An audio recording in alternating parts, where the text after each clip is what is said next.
World Superbike has a new and I guess technically returning champion, and that is Toprak. But it's kind of fun considering he's on a new team this year. So not only is he a two-time champion now, being 2021, he won with Yamaha. Now he's I guess, and the first BMW World Superbike champion.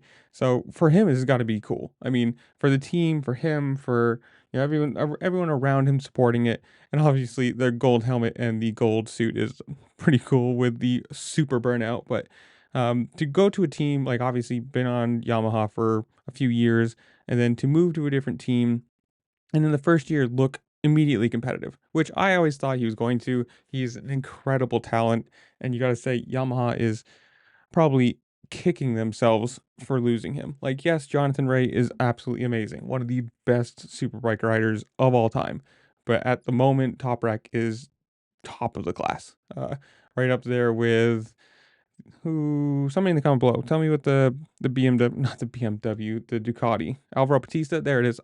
I'll figure it out myself. He's right up there with Batista, and like Ray's still up there too. The other Locatelli. Like, there's a ton of talent in Superbike. Obviously, when you think about it, it's World Superbike. It's the best of the best. The people who come from the national series or Moto 2, Moto 3, whatever, and move up to a different side of things. But he is at the moment one of just the most impressive people you can watch race, from bike control to how well he brakes and how long he sits on that front wheel. I think there's a couple races this year where it's like just hundreds of meters where he's just riding that one front wheel, and to have the body control, the bike control, to be able to do that and not look, I don't know, out of whack, or not be out of whack, like be able to put it down and then be competitive still.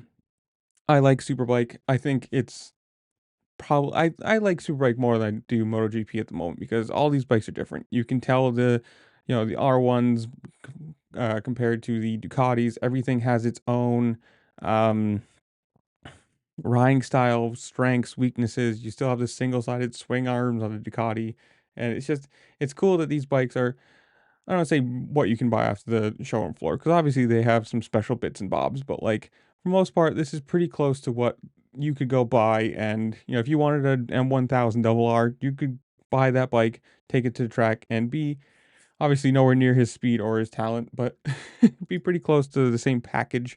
I just For me, World Superbike is incredible, or Superbike racing in general. But I have to ask a question. Have you guys been watching World Superbike this year? Do you have a favorite rider? Are you a Ray fan? Are you I don't know, some other team, Ducati, whatever it is? Tell me, who's your favorite rider, favorite team? Do you like Superbike more than MotoGP or the other way around? Whatever it is, comment down below. Tell me what you think. While you're down there, make sure to like, share, subscribe, do all the fun things this platform allows you to do, because it really just helped me out and I appreciate it. And with that, I'll see you later. Peace.